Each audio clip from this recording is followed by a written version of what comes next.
Zara and Amaka grew up together, practically sisters.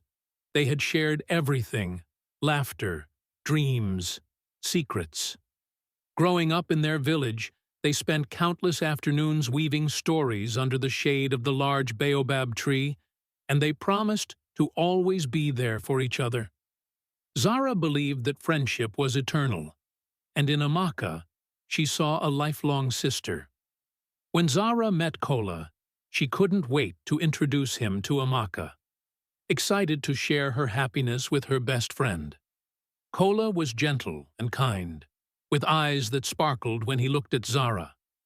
He was the type of man everyone in the village respected. He worked hard, had dreams for a good future, and above all, he loved Zara deeply. Their relationship grew naturally, like roots finding water. They spoke of a future together, a house near the river, and a family to fill it. To Zara, Kola was everything, and she believed her best friend, Amaka, would always be there to support her happiness. It was subtle at first, just innocent glances. Zara noticed that Amaka would linger a bit too long when Kola was around. At first, she brushed it off. Why would she doubt her best friend? They had been through everything together. But then the comments started. "You're so lucky, Zara," Amaka would say with a wistful look in her eyes. It wasn't long before Zara began to feel uneasy, an unsettling instinct gnawing at her. Kola started to grow distant, and Zara didn't understand why. They still spent time together, but his laughter was subdued, his warmth fading. When she asked him if something was wrong, he only shrugged and said he was tired from work. She tried to ignore the feeling of Amaka's presence around him like an invisible shadow, but the question lingered. Was she imagining things, or was something truly wrong? One day, Amaka invited Zara over to celebrate her birthday. Zara was excited, glad to focus on something cheerful. She dressed in her best attire, bringing along a woven gift she made herself. However, when she arrived, she found only a small gathering, and was surprised to see Kola there. Amaka had invited him separately, without Zara knowing. The look in Amaka's eyes as she introduced Kola as a dear friend unsettled Zara. After the party, the rumors started. Whispers spread across the village. Talk of Amaka's unusual closeness to Kola. Zara brushed them aside, convinced it was just idle gossip. But as the days passed, the rumors grew louder, and so did Zara's unease. Friends began to ask her uncomfortable questions, and she found herself defending Amaka. Even though deep down, doubts began to grow. Unable to bear the tension any longer, Zara decided to confront Amaka. "I know you've been close with Kola lately," she said one evening. Amaka's response was cold, her face showing no remorse. She simply shrugged and said, "Maybe you never deserved him as much as you thought." Zara was stunned, her heart breaking as she realized the depth of Amaka's betrayal. After the confrontation, Zara fell into a spiral of heartbreak. She wandered the village like a ghost, her heart torn in two. She felt betrayed by her best friend and uncertain about her future with Kola. She avoided him, unable to look him in the eyes without remembering how close he had become with Amaka. The days grew longer, and she struggled to find joy in anything. One evening, Kola approached Zara asking to talk. She hoped for an apology, a declaration of love, or even regret. But instead, he confessed that he had fallen for Amaka, that she was the one who truly understood him. Zara's world shattered, her trust forever broken.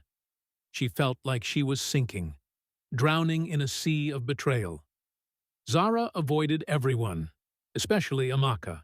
She could not face the betrayal, the silent but deep ache of knowing that the person she trusted most had taken away the one she loved. Her days were long, filled with silence, her nights restless with questions. She thought of confronting Amaka again, demanding an explanation. But part of her feared what she would hear. The betrayal was almost too much to bear, and every time she closed her eyes, she saw them together. Amaka's arm wrapped around Kola. Zara found herself sitting beneath the old baobab tree one afternoon, remembering how she and Amaka had laughed and shared secrets there as children. She recalled the promises they made to stand by each other through thick and thin. She wondered if any of it had meant anything to Amaka. How had they gone from being inseparable to rivals in love? The memories seemed tainted now, every laugh and promise stained by the betrayal that followed. Amaka did not hide her relationship with Kola. Instead, she flaunted it. She began bringing him to gatherings they used to attend together. People whispered, casting glances of pity at Zara, as Amaka acted as though she had won a prize. It was as if she wanted Zara to see them, to rub salt in the wound. Zara's anger grew, but so did her resolve. She would not let Amaka see her break. One day Zara encountered Kola at the marketplace. She half hoped he might look at her with regret or sadness, maybe even offer an apology. Instead, he only nodded in passing, treating her as though she were a stranger. His indifference cut her deeply, far more than if he had been cruel. She had once been the center of his world, and now she was nothing. Zara couldn't understand how he could move on so easily. The shame Zara felt was overwhelming. In their small village, everyone knew each other's business, and people now looked at her with sympathy or disdain. Some whispered that she was a fool to have trusted Amaka so blindly. Others thought she must have done something wrong to lose Kola's love. She felt trapped by their gazes, their words feeding the pain already tearing her apart. In the face of her sorrow, Zara decided that she needed to reclaim herself. She could not change what Amaka and Kola had done, but she could control her response to it. She began to focus on her work, spending time with her family and reconnecting with the things she loved. The ache remained, but was no longer all-consuming. She realized she could either let this pain break her or make her stronger. As Zara was returning home, she ran into Amaka by the river. There was a moment of silence, tension thick in the air. Zara could see that Amaka looked nervous, even a bit guilty. "Zara," she said, voice wavering, "I didn't mean to hurt you." But the words felt empty to Zara, as hollow as their friendship had become. Zara said nothing, only walking past Amaka without looking back. Days later, Amaka visited Zara. Uninvited.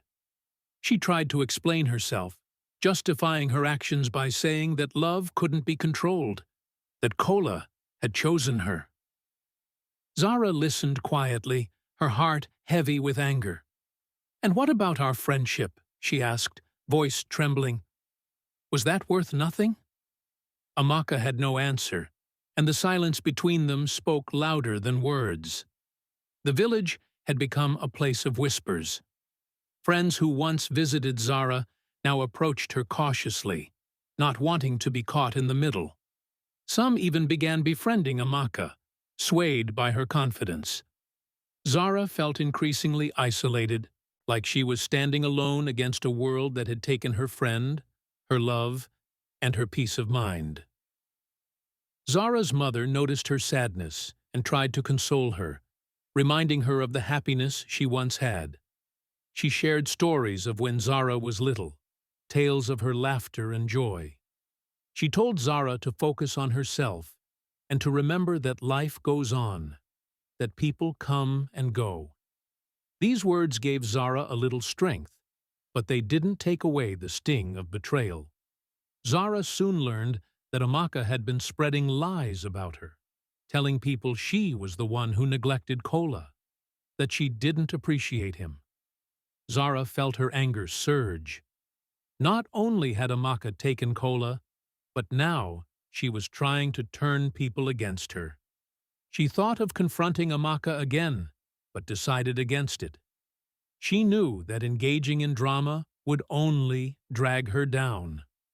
One evening, to Zara's surprise, Kola visited her. She could hardly believe it. He stood on her doorstep, looking tired and uneasy.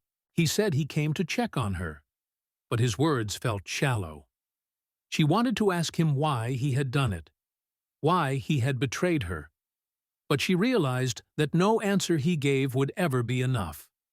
So she simply told him goodbye, shutting the door on him and the hurt he had caused. As weeks passed, Zara began to feel stronger, the pain turning into something else. Resilience. She realized she no longer needed Kola's love or Amaka's friendship. She would build her life anew without them. She began to focus on her goals, finding new ways to bring joy and purpose to her life. Rumors began circulating that Kola and Amaka were having issues. The glow Amaka had once flaunted was gone, her face now weary and withdrawn. Zara heard that Kola had been unfaithful, his affections drifting to another woman. Ironically, Amaka now found herself in Zara's place, and Zara couldn't help but feel a tinge of satisfaction, mixed with pity. Zara ran into Amaka again one afternoon. This time, Amaka looked defeated, her confident demeanor nowhere in sight. She seemed to want to apologize, to confess her regret. But Zara didn't need it anymore. She had moved on. As she walked away, she realized she no longer felt bitterness. She felt free. Zara felt lighter each day, her wounds slowly healing as she focused on her own growth. She joined a community women's group, a place where she met people who lifted her spirit and reminded her of her worth. Here, she found new friends who respected her strength and sincerity. Her evenings were now filled with laughter and meaningful conversations, something she hadn't realized she had missed so much. Zara began to see that life was more than one failed relationship or a broken friendship. She was building something new, something just for herself. One evening, there was a knock on Zara's door. She opened it to find Amaka, her face streaked with tears. Amaka looked almost like a shadow of her former self. Her confidence shattered. She begged Zara to forgive her, admitting that her greed and jealousy had blinded her. "I lost everything," she whispered, the weight of her mistakes evident in her voice. Zara listened but remained calm. She realized she didn't need an apology to move on. Her peace was no longer tied to Amaka's actions. Still, she offered a quiet nod, acknowledging Amaka's regret, even if the friendship would never be the same. Word spread in the village that Kola had been caught in another web of lies, leading to his downfall. He had tried to court yet another woman while still with Amaka, who finally left him after realizing he would never change. The villagers, once intrigued by Kola's charm, began to distance themselves, seeing him for who he truly was, a man who valued no one but himself. Kola's actions had left a trail of hurt and broken trust. Path he now walked alone. For Zara, this was a turning point. She saw how Amaka and Kola's actions had only brought them suffering. Zara, on the other hand, had gained resilience, self-love, and a new sense of purpose. She was free from the pain that once weighed her down. She realized her worth was never defined by someone else's love or loyalty, and this realization brought her an inner peace she had never felt before. In time, Zara's heart softened. She met someone new, Ayo, a quiet, respectful man who admired her strength and honesty. He listened without judgment, laughed with her, and brought her joy without demanding anything in return. With him, she found a love that was gentle and genuine, something that made her feel truly valued. Slowly, Zara allowed herself to trust again, embracing this new chapter with an open heart. One day, Zara and Ao attended a village festival, a vibrant celebration of music, dance, and food. In the midst of the crowd, Zara saw Amaka, who now lived a quieter life. Their eyes met, and for a moment Zara felt a wave of old memories, of laughter, secrets shared, and dreams whispered under the stars. She approached Amaka, who looked down, embarrassed. But Zara simply smiled, a silent gesture of forgiveness. They both knew things would never be the same, but Zara's heart was finally at peace.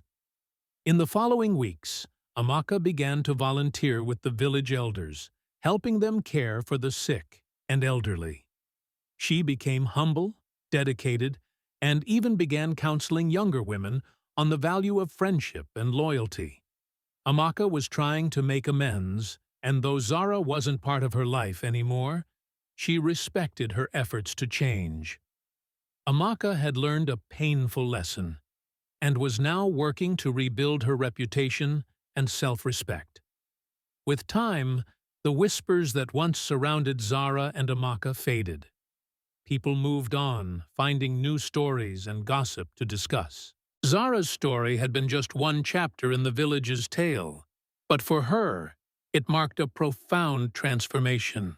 She had faced betrayal and emerged stronger, holding on to her integrity while forgiving those who wronged her.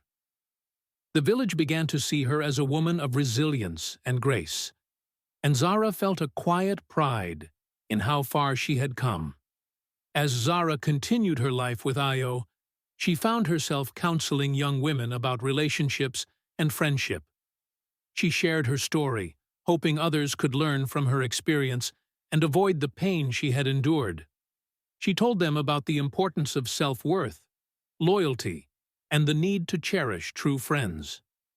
Her story became one of caution and resilience, a reminder that trust once broken can change lives, but doesn't have to break them. With Ao by her side, she felt whole, knowing she had created a life filled with love, trust, and resilience. She had survived betrayal, learned to forgive, and found happiness again. Zara's heart was free, ready to embrace whatever came next, knowing she had the strength to face it all. In the end, Zara's story was a tale of forgiveness, resilience, and the strength to move forward. It taught that betrayal can hurt deeply, but true growth comes from rising above the pain, finding inner peace, and reclaiming one's happiness. Amaka and Kola's actions had changed Zara's life, but it was Zara's strength that shaped her destiny. Her journey became a reminder that while people may hurt us, we have the power to heal and build a life even more beautiful than before.